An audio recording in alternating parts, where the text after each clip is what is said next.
साथियों नमस्कार। विद्या संकल्प चैनल पर आप लोग का स्वागत है। देखिए चैप्टर नंबर 7 है किसका, हम लोग 1000 चैप्टर वाइज एमसीक्यू लेकर चल रहे हैं विश्व भूगोल का। तो यह 7 नंबर चैप्टर है, जलमंडल से संबंधित है। आइए प्रारंभ करते हैं। पहला प्रश्न है, पृथ्वी की सतह का लगभग कितना प्रतिशत भाग जल से ढका है? तो यह 71% भाग जल से है, जबकि बचा हुआ भाग स्थल मंडल है, यानी पृथ्वी का स्थलीय भाग है। तो कितना है? 29%। चलते आगे। अगला प्रश्न है, पृथ्वी के कुल जल का लगभग कितना प्रतिशत भाग महासागरों में है? तो महासागरों में जितना भी 71% जितना जल है उसका 97% किसमें है? महासागरों में है। और पीने लोग या मीठा पानी के रूप में कितना है? 3% है, उसमें भी बर्फ़ या उसके भार में जमा हुआ है। चलते आगे। अगला प्रश्न है, विश्व का सबसे बड़ा महासागर कौन सा है? तो सबसे बड़ा महासागर है प्रशांत महासागर, और सबसे गहरा महासागर भी प्रशांत महासागर है, ध्यान रखिएगा। चलते आगे। अगला प्रश्न है, विश्व का सबसे छोटा महासागर कौन सा है? तो आर्कटिक महासागर विश्व का सबसे छोटा महासागर है। आगे चलते हैं। अगला प्रश्न है, विश्व का सबसे गहरा महासागरीय गर्त कौन सा है? तो मैरियाना गर्त विश्व का सबसे गहरा महासागरीय गर्त है।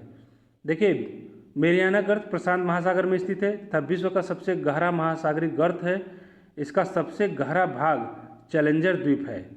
चैलेंजर डीप है, द्वीप नहीं, चैलेंजर डीप है। चलते आगे। अगला प्रश्न है, निम्नलिखित में से कौन सा महासागर भारत के दक्षिण भाग में स्थित है? तो ये हिंद महासागर है। हिंद महासागर, इंडियन ओशन, भारत के दक्षिण में है। देखिए, भारत के दक्षिण में हिंद महासागर है, इसी के नाम पर इस महासागर का नाम भी इंडियन ओशन पड़ा है। चलते आगे। अगला प्रश्न है, निम्नलिखित में से कौन सा महासागर हॉर्न ऑफ अफ्रीका के पूर्व में स्थित है? तो यह है हिंद महासागर। हॉर्न ऑफ अफ्रीका के पूर्व में हिंद महासागर स्थित है। चलते आगे। अगला प्रश्न है, पृथ्वी के कुल मीठे जल का सबसे बड़ा भाग कहाँ पाया जाता है? तो हिमनद एवं हिम चादरों के रूप में। देखिए, पृथ्वी के कुल मीठे भाग का 69% भाग किसमें है? हिमनद और हिम चादरों के भाग के रूप में है। और पृथ्वी पर कितना पानी है? 71% पानी है। 71% में सागरों में कितना है?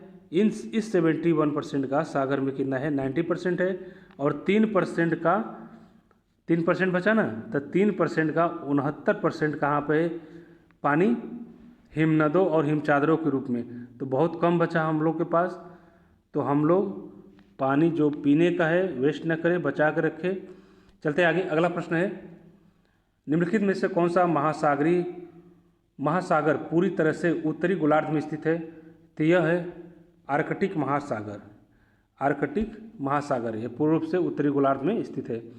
आगे चलते हैं। अगला प्रश्न है, विश्व का सबसे अधिक लवणीय समुद्र यानी साल्टी समुद्र कौन सा है? तो यह है मृत सागर, डेड सी।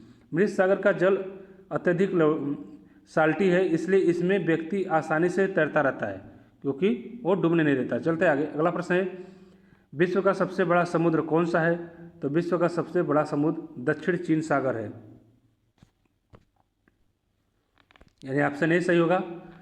दक्षिण चीन सागर क्षेत्रफल की दृष्टि से विश्व का सबसे बड़ा समुद्र है। आगे चलते हैं। 7 समुद्रों का देश किसे कहा जाता है?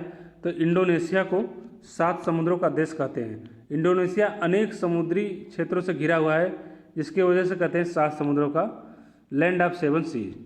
चलते आगे। अगला प्रश्न है, निम्नलिखित में से कौन सा स्थल से चारों ओर घिरा हुआ है? स्थल से चारों ओर कौन सा घिरा है? अरब सागर, कैस्पियन सागर, काला सागर या लाल सागर? तो यह है कैस्पियन सागर। कैस्पियन सागर विश्व का सबसे बड़ा अंतर्देशीय यानी लैंडलॉक जलाशय है, जिसका महासागर से कोई सीधा संबंध नहीं है। आगे चलते हैं। अगला प्रश्न है, विश्व का सबसे बड़ा प्रवाल भित्ति तंत्र कौन सा है? कोरल रीफ सिस्टम कौन सा है? तो यह ग्रेट बैरियर रीफ। देखिए, ग्रेट बैरियर रीफ कहाँ है? ऑस्ट्रेलिया के उत्तर पूर्व में तटों पर स्थित है, और यह विश्व का सबसे बड़ा प्रवाल भित्ति है।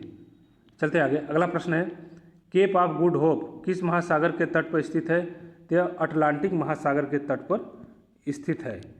देखिए, Cape of Good Hope Africa के दक्षिण पश्चिम भाग के तट पर अटलांटिक महासागर में स्थित है। चलते आगे, अगला प्रश्न है, निम्नलिखित में से कौन सा महासागर यस आकार का माना जाता है? तो यह अटलांटिक महासागर को यस आकार का सागर मानते हैं।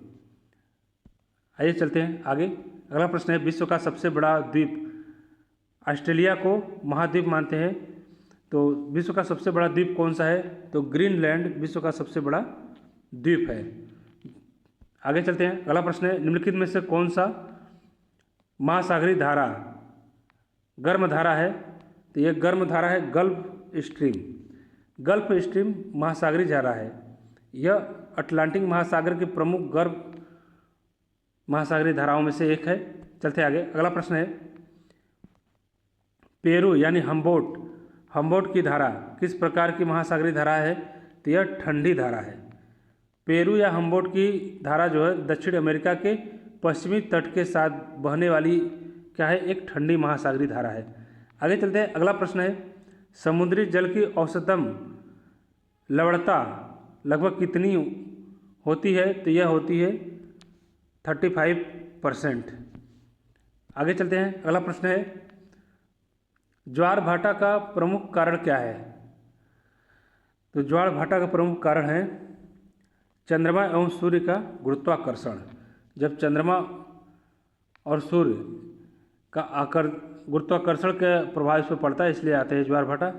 चलते आगे, अगला प्रश्न है, विश्व का सबसे बड़ा प्रवाल भित्ति तंत्र कौन सा है? तो यह है ग्रेट बैरियर रीफ। अगला प्रश्न है, पृथ्वी के कुल जल का लगभग कितना प्रतिशत भाग महासागरों में पाई जाती है? तो महासागरों में पाई जाती है लगभग 97% भाग। मीठे पानी का जो जल है, हिमनदों, अभी जस्ट इसको बताए थे, हिमनद और हिमचादरों के रूप में 69% है। चलते आगे, अगला प्रश्न है, मीठे जल का सबसे बड़ा भंडार कहाँ पाया जाता है? तो ये सबसे बड़ा भंडार पाया जाता है हिमनदों और हिमचादरों में। आगे चलते हैं, अगला प्रश्न है, निम्नलिखित में से कौन सी एक गर्म महासागरीय धारा है? तो एक गर्म महासागरीय धारा कौन सा है? ये गल्फ स्ट्रीम है।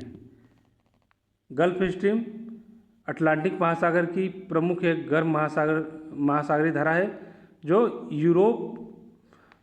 पश्चिमी यूरोप की जलवायु को गर्म करके रखती है। देखिए, इसी को यूरोप का कंबल भी कहते हैं, क्योंकि जब यूरोप में काफ़ी बर्फ़ जमा होती है तो ये जलधाराएँ आती हैं, तो फिर वहाँ पे पोर्ट वगैरह खुल जाते हैं, सुहाने मौसम होते हैं, बर्फ़ थोड़ा पिघल जाती है। चलते हैं आगे, तो मिलते हैं अगले चैप्टर में। Thank you for watching.